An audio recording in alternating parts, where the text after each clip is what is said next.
The O'Reilly Factor is on tonight.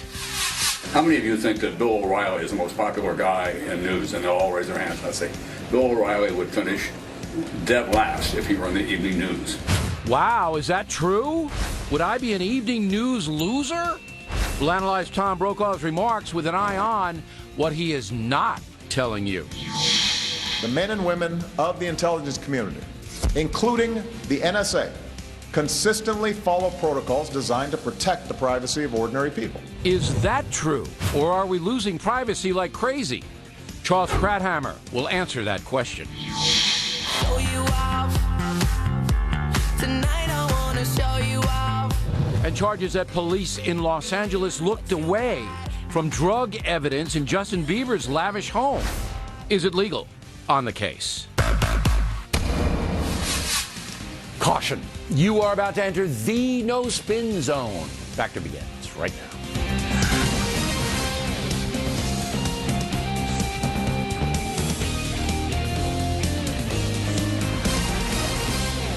Hi, I'm Bill O'Reilly. Thanks for watching us tonight. The network news versus the factor. That is the subject of this evening's Talking Points memo. So let me set this up for you. All the surveys show that Americans depend on TV news for vital information. Newspapers and magazines have lost a lot of influence, and the internet does not provide in-depth reporting or analysis. It is a headline service. So for better or for worse, Americans are dependent on national news broadcasts for information. Enter Tom Brokaw, the former anchorman of the NBC Nightly News. Mr. Brokaw is a first-rate journalist, but does see things through a liberal prism. Recently, he gave a talk here in New York City where he cited the nightly news broadcasts. That audience is so much more substantial than most people realize. When I talk to audiences, I say, how many of you think that Bill O'Reilly is the most popular guy in news? And they'll all raise their hands. I say, Bill O'Reilly would finish dead last if he were in the evening news. Dead last? Really? Me? Mr. Brokaw is correct that the nightly news has a larger audience than cable news. How could it not? The three broadcast networks are on all television sets in America with low dial positions. Fox News Channel you have to pay for. And we are on channel 761 out on Long Island where I live. You have to hunt for us. And thank God you do. Also, the factor is in prime time, up against the Big Bang Theory, American Idol, football, stuff like that. Competition for viewers is brutal. At the dinner hour, when the net news is on, not so brutal. Nevertheless, we average here between 4 and 5 million viewers a night when you add the 8 and 11 broadcasts together. Now, the important stuff. We asked Mr. Brokaw to appear this evening. He declined. He has never been on the factor because he knows that we know he has an agenda. And that agenda is power. Since the rise of cable news, the network news has lost a lot of influence.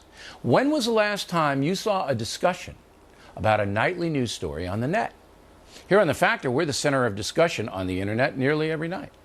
In fact, the most powerful network broadcast is not the nightly news, it's 60 Minutes. One caveat, network news reporters generally very strong, but it is the presentation that should concern alert Americans. For example, the website Newsbusters analyzed coverage of the Benghazi revelations last week, which were very important, as opposed to Michelle Obama's 50th birthday. They found that the First Lady's celebration was given twice as much airtime as the Benghazi story by the three networks. That's the crux of the matter. Exclusion of stories the nets don't like, even if they're important. Without cable news, Americans would not be getting vital information. Look, I worked for CBS and ABC News. I know the gatekeepers there select stories based upon a variety of factors. I also know that the network news broadcasts are pretty much the same on every channel. They don't provide much analysis or perspective, and all three networks lean left. Tom Brokaw should be happy, overjoyed, thrilled that cable news and the factor exist. He should be running us down. He should be amazed that we are so successful because we provide a voice you would never hear on the network news. And that's a memo. Now for the top story tonight, what about the power aspect of TV news? Joining us from Washington, Charles Krauthammer, author of the big bestseller, Things That Matter. So does this matter, Charles, this topic? Well, not as much as my book, but it still does matter. Look, I think what's happened is that the keepers of the networks, who for one generation, almost two, had a total monopoly on the news. You had only three choices, and they were essentially ideologically all the same. They don't like the fact that they no longer have a monopoly. I've been saying this for 10 years, that the genius of Rupert Murdoch and Roger Ailes in creating Fox News is to have discovered a niche audience in American broadcast news, namely half the country.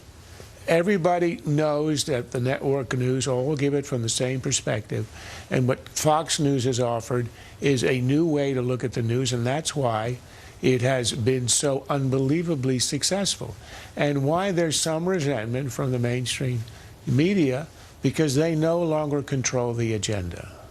But it's more than that. It's a power thing. And when Brokaw, Jennings, and Rather were in the chair, okay, when they were the anchormen, they had all the power. No one had any power but them. And then once in a while, there would be a commentator put on there, Eric Severide, someplace else. You get a little power, but not much. Now, there is no power at the network news, really. The anchormen are good, they're professional and all of that, but they don't drive the national debate. They don't change things like Jessica's Law. They don't do anything like that. Correct? Look, I think, in fact, they know that, A, there's been a fragmentation. People go to other sources of news far more than they did, which is why the ratings of the evening news on the nets is so disastrously lower than it was a generation ago. But apart from that, I think they also have this sneaking knowledge, which they don't want to acknowledge because it is sort of against their own pride, of the quality of some of the cable news. I would argue that the flagship evening news show on Fox, Brett the Bear's show, Special Report, on which I happen to appear, but you could cut out the second half hour. Just look at the hard news stuff in the first half hour, is, I would say, the best on television. It goes into the weeds. It isn't afraid to do stuff that is not that popular. The stuff that was done on health care reform long before anyone else reported it, and which now everybody has discovered, like the cancellation of policies, the inflation of the premiums, all that was reported months ago on Fox and nowhere else. So I think they understand, and they pretend, A, to be non-ideological, which is not true, and also to be superior in their coverage, which is also not true.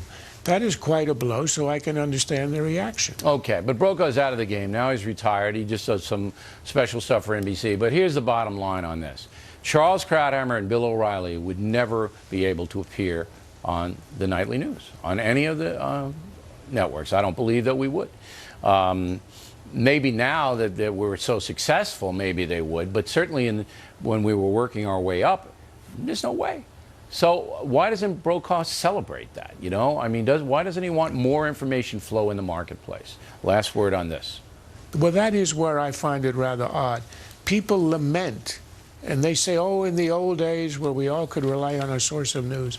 In the old days, it all came from one ideological perspective. Right. Why don't they celebrate the fact that in a democracy, you now have a level of pluralism that you never had before, and why don't you say that it's a great thing? Let everybody speak, as Mao would say, let 1,000 flowers bloom. You know, I'd appeal, Mao would be the right kind of source for this kind of news. And why not celebrate that? So I think there's, you know, here are people who control the game. They no longer control it. And they're not that happy about it. Yeah, that's human nature. They're not good losers, but we have to say that the network news does have a substantial audience, and we respect what they do most of the time. All right, now we're going to hold Charles over for a discussion about spying and your privacy. That should be very interesting. Later, did police in Los Angeles look the other way when they raided pop star Justin Bieber's home and arrested a man on drug charges? Factors coming right back.